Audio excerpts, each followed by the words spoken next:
जय माता दी। प्रिय भक्तों, साल 2026 में चैत्र नवरात्रि में अष्टमी और नवमी तिथि को लेकर लोगों के मन में बहुत ही बड़ा भ्रम फैला हुआ है। इन दोनों दिनों का ही हमारे सनातन धर्म में विशेष महत्व होता है, क्योंकि इसी समय भक्त अपने घरों में नवरात्रि पूजन का समापन करते हैं।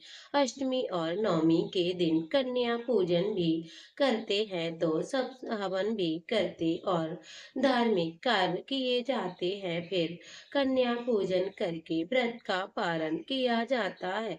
तिथियों के अंतर के कारण हमें ये समझना बहुत जरूरी हो गई है, क्योंकि अष्टमी और नवमी कब मनाई जाएगी, कन्या पूजन का शुभ मुहूर्त कब रहेगा और नवरात्रि व्रत का पारण हमें किस दिन करना उचित होगा।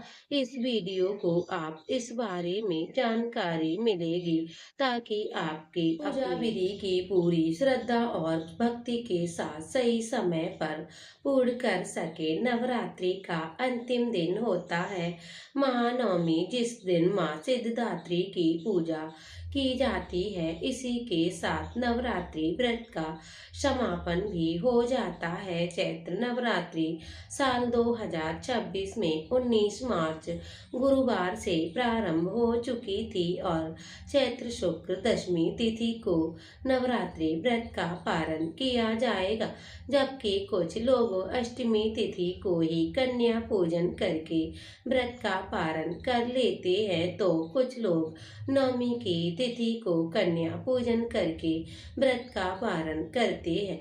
माता रानी के इन 9 दिनों में भक्तों को 9 दिन उपवास रखते हैं, पूजन करते हैं। लेकिन कुछ भक्त ऐसे भी होते हैं जो पूरे उपवास रखने में नहीं होते हैं। ऐसे में केवल पहला दिन और आखिरी दिन का उपवास ही नवरात्रि पूजा संपन्न कर लेते हैं। तो ऐसे लोग जिनके यहाँ अष्टमी तिथि के दिन कन्या पूजन होता है, सप्तमी का व्रत किस दिन रखना और सप्तमी, अष्टमी और नवमी तिथि हमें कब मनानी चाहिए, कब रहेगी और पूजन का शुभ मुहूर्त क्या रहेगा, आइए भक्तों हम सब इस बारे में जानेंगे। सप्तमी तिथि 24 मार्च मंगलवार को शाम 4:09 शुरू हो जाएगी। सप्तमी तिथि का समापन 25 मार्च बुधवार को दोपहर 1:50 पर हो जाएगी। उदय तिथि के अनुसार इस बार 25 मार्च बुधवार को सप्तमी तिथि रहेगी। जो भक्त अष्टमी के दिन कन्या पूजन करते हैं, वे बुधवार के दिन व्रत रखकर कन्या को पूजन कर सकते हैं। अष्टमी तिथि 25 मार्च बुधवार दोपहर 1:51 से शुरू हो जाएगी, जो कि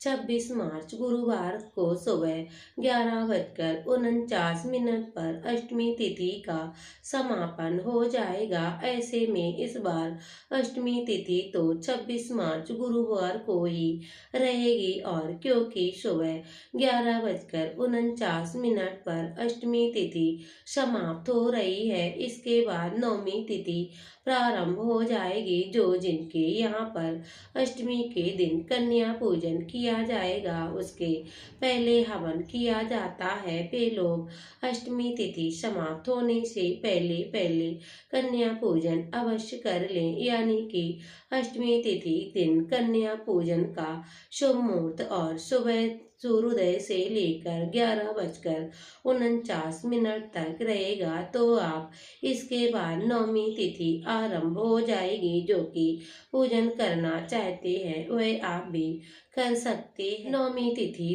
इस बार 26 मार्च गुरुवार को सुबह 10:50 से शुरू हो जाएगी और नवमी तिथि का समापन 27 मार्च शुक्रवार को सुबह 10:07 पर हो जाएगी। और जो कि जब तिथियों का इस तरह का सहयोग पड़ता है, जैसे कि अष्टमी 2 दिन पड़ रही और नवमी भी 2 दिन पड़ रही है, तो कुछ भक्त अष्टमी और नवमी एक ही दिन कर लेते हैं। वहीं कुछ भक्त तिथियों के अनुसार पूजन करते हैं, जैसे कि अष्टमी भी अलग मनाते और नवमी भी अलग ही मनाते हैं। हालांकि इस बार अधिकतर से विद्वान के अनुसार 26 मार्च गुरुवार को ही अष्टमी और नवमी तिथि मनाएंगे, लेकिन उसके बाद दोपहर के बाद नवमी तिथि की पूजन करने की बात हो रही है, क्योंकि नवमी तिथि के दिन रामनवमी भी मनाई जाती है। इस दिन भगवान श्री राम जी का जन्म हुआ था और भगवान श्री राम जी का जन्म नवमी तिथि को अभिजीत मुहूर्त में हुआ था। अभिजीत मुहूर्त अगर देखा जाए तो पंचांग के अनुसार हमें 26 मार्च गुरुवार को ही प्राप्त हो रही है।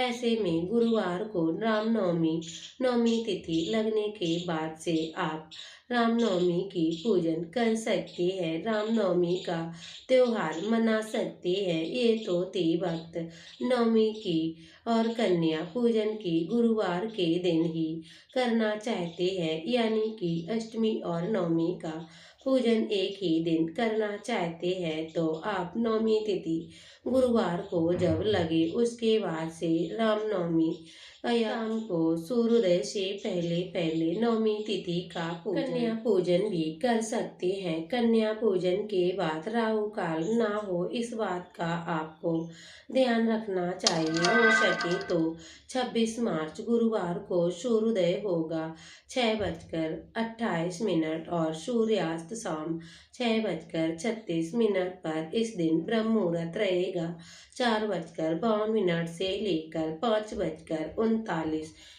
तक। राहु काल का समय रहेगा 1:30 पर और 3 बजे तक रहेगा। और अगर आप 27 मार्च शुक्रवार को नवमी तिथि की पूजा करके कन्या पूजन करना चाहते हैं, तो सुबह 6:27 से लेकर 10:07 तक का समय कन्या पूजन के लिए रहेगा और इसके बाद दसवीं तिथि प्रारंभ हो जाएगी। हालांकि बहुत से लोग दसवीं तिथि को भी कन्या पूजन करके फिर व्रत का पारण करते हैं। वैसे तो नवरात्रि के व्रतों का पारण दसवीं तिथि पर ही करना चाहिए, यानी कि जो भक्त उपवास रखते हैं उन्हें दसवीं तिथि के दिन ही अन्न ग्रहण करना चाहिए, लेकिन अधिकतर लोग अष्टमी का या फिर नवमी तिथि को कन्या पूजन करके प्रसाद रूप अन्न ग्रहण कर लेते अपने व्रत का पारण कर लेते हैं। और नवमी तिथि को जैसे हम कन्या पूजन करके प्रसाद रूप में अन्न ग्रहण करके फिर अपने व्रत का पारण